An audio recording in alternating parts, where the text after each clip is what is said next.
Olá, tudo bem? Qual é a reação de um indivíduo quando ele percebe que ele está sozinho diante do mundo, sozinho no universo, né? Sem conceitos absolutos para guiá-lo? Durante séculos, né, a gente pode dizer, durante milênios, né, a ideia de seres plenipotenciários pairando sobre nossas cabeças guiou os homens pelos percalços da vida, moldando seu caráter, sua conduta, ou ao menos externamente, ao menos superficialmente. Né? No século XIX, aliás, no século XVIII, né, o dito das luzes, o século do iluminismo, um comediante como Voltaire, tão descrente como se poderia ser, levanta a ideia de que se Deus não existisse, seria preciso criá-lo, ao menos para que as massas tivessem uma referência de conduta absoluta, inquestionável. Mas por mais divertido que Voltaire fosse, era um belo do hipócrita, né? Prescrevendo para os outros o que não serviria para ele mesmo. Pensadores do século XIX e XX forneceram respostas mais interessantes para essa questão. A gente vai falar aqui sobre 3 deles, né? O Stirner, claro, que é o assunto desse canal, o Nietzsche e o Camus. A famosa frase Deus está morto, né? Gott ist tot, representa bem o fim dessa era, o fim da era do absoluto e o início da era do perecível, do mortal, do limitado, né? Do homem, enfim, né? E nessa era a gente percebe que podem haver 3 reações diferentes, né? Podem haver várias reações a essa ausência de Deus, essa ausência do absoluto, de conceitos absolutos, né? Para nos guiar. Nós podemos nos sentir perdidos assim no mundo, podemos achar que não temos mais referência, né? Podemos adotar a atitude desesperada, nihilista, né? Nada tem sentido, nada faz sentido aqui. Mas nós podemos também adotar atitudes que são mais ou menos positivas, né? Não precisamos sucumbir ao desespero, né? Porque não existe um Deus ou não existem deuses pairando sobre as nossas cabeças. Né? Nós só adotamos a atitude negativa, nihilista, né? Se nós quisermos. Né? Então vejamos, o Max Stirner coloca diante de nós assim a questão, se Deus está desconsiderado como hipótese, se trata de um fantasma, de um spook, como tantos outros, que referência nos resta? Ora, independente de eu crer em Deus ou não, sem reconhecer que algo existe, seja esse mísero pedaço de carne e osso que sou eu, seja lá como o diabo eu queira definir esse eu, sei que ele existe limitado no tempo e no espaço, sei que estou vivo e respiro, né? Eu sou a minha própria referência e meu próprio limite. Ora, aqui no mundo há milhões de outros eus que também percebem a mesma coisa. E no mundo natural, quanto mais um nega o seu eu, outros afirmam o seu eu, impondo-se aos demais. E a reação, a única racional possível, aqui nesse mundinho abandonado pelos deuses, né, você está por conta própria. Não tem por que sacrificar teu prazer pessoal em favor dos outros. Então a reação de Stirner é representada pela insurgência do homem comum, do homem real. Não uma entidade imaterial ou idealizada, mas o homem de carne e osso tomando para si o que lhe é pertinente. Seu poder de garantir a si próprio enquanto tiver forças para tal, dentro dos limites que a natureza lhe impõe. Friedrich Nietzsche cunha a frase Gott ist tot, com o intuito exatamente de enfatizar o fim da era dos conceitos absolutos, né? Encontra sua resposta em meu caos do mundo. O mesmo mundo em que Stirner postula seu egoísmo, por assim dizer, mas enfatizando a natureza criadora, criativa do homem, em meio à mediocridade da existência. Né? Nietzsche era um artista, né? E postula o caminho do artista. Ele gostava mais da beleza, da expressão, do que da sua correspondência com a realidade. Antes de ser um filósofo, antes de ser um pensador, ele era um escritor, um artista, alguém que gosta do poder da palavra, aquela pessoa que passa horas escrevendo e reescrevendo uma frase até que ela esteja estilisticamente impecável, certo? Ele está no mesmo mundo em que Stirner se encontra. O homem por conta própria, no universo, sem alma, sem Deus.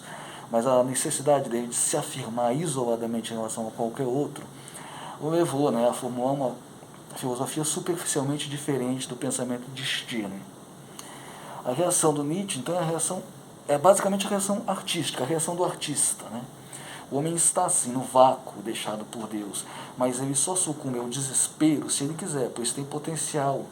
Ele tem potencial para a criação, né? Para se colocar além do desespero, além do bem e do mal, como ele dizia.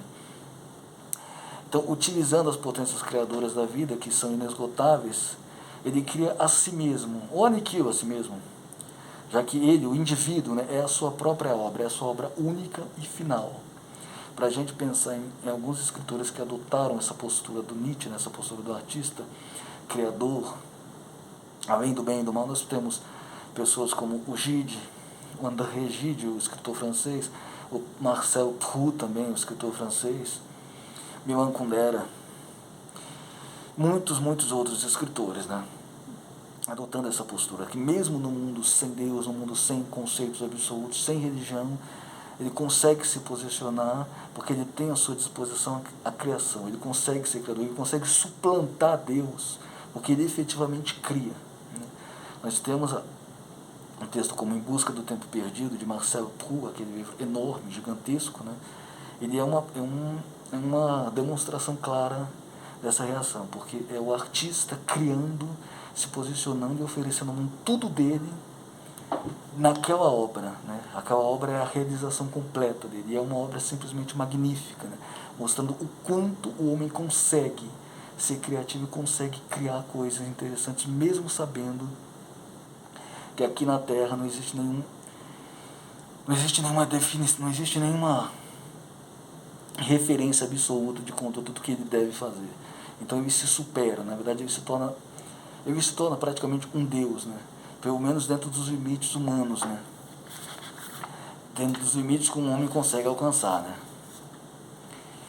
E por último, né, nós temos o nosso amiguinho Albert Camus, né, nosso simpático amigo Camus, francês, né, que era ao lado do Sartre, né, expoente do pensamento francês popular, digamos assim, né, da primeira metade do século XX. O Camus apresenta a reação do indivíduo, o mesmo indivíduo de carne e osso Stirner, de Nietzsche, face ao absurdo da realidade sem Deus. A visão dele sempre será melhor compreendida através das reações do Meursault, né, o herói do estrangeiro, a descobrir que será condenado pela morte de um homem que sequer conhecia, mas que acaba se conciliando com o destino dele, por perceber que esse destino é tão absurdo como qualquer outro, e ele nada pode fazer acerca disso. Então Camus coloca o homem face ao absurdo, face à falta de sentido da existência, mas lhe atribui a faculdade de escolher qual será a sua reação face a esse absurdo. Ele poderá se isolar completamente dos outros, se matar ou simplesmente abraçar o mundo, participar dele, né? Solidarizando-se com os demais, que afinal também não tem culpa de estar aqui. São tão inocentes quanto ele. Então, para o Camus, emerge a possibilidade de uma ética, né? De uma dignidade humana, mesmo em meio ao absurdo, ao caos, uma vez que, ao aceitar a existência, o indivíduo aceita tomar parte da vida, né? No sentido biológico mesmo do termo vida. E como essa consiste apenas de reações, essa só aceita a inação de quem está pronto para morrer. É uma visão ao mesmo tempo crua, mas é positiva do ser humano, já que não julga a priori, como faz o pensamento absoluto, né? Mas honestamente escancara diante dele todo o grau de liberdade que a vida pode lhe conceder. Ele pode sucumbir ao desespero ou pode tomar uma atitude positiva na vida. Eu vou ajudar os outros. Vou fazer alguma coisa. Não vou ficar inativo. Essa a gente pode chamar essa de a reação humanista, né? Como Camus era de fato um humanista, né? Um homem que amava os seus semelhantes, se preocupava com os seus semelhantes, mas de um ponto de vista real, prático, né? Ele não amava os seus semelhantes porque tem um comando religioso, uma Bíblia dizendo que você tem que amar o teu próximo. Não. Ele amava porque ele entendia, ele percebia que ele estava aqui no mesmo plano que todos os outros. E se você pode escolher entre várias atitudes, você pode escolher ajudar a se solidarizar com os outros, ter uma atitude humana, né, de compreensão dos outros, né, quem é que pode te censurar por tomar essa decisão? Essas três reações, embora não possam parecer díspares, né, a reação do egoísta, a reação artística e a reação humanista, na verdade elas partem do mesmo ponto de vista, elas estão situadas no mesmo mundo, assim, no mesmo universo conceitual, né? Em outros vídeos eu tentaria explicar mais detalhadamente como é que Stirner se relaciona com Nietzsche e com Camus também, e com outros filósofos desse mesmo, dessa mesma linhagem, digamos assim. Por enquanto é isso. Obrigado pela atenção.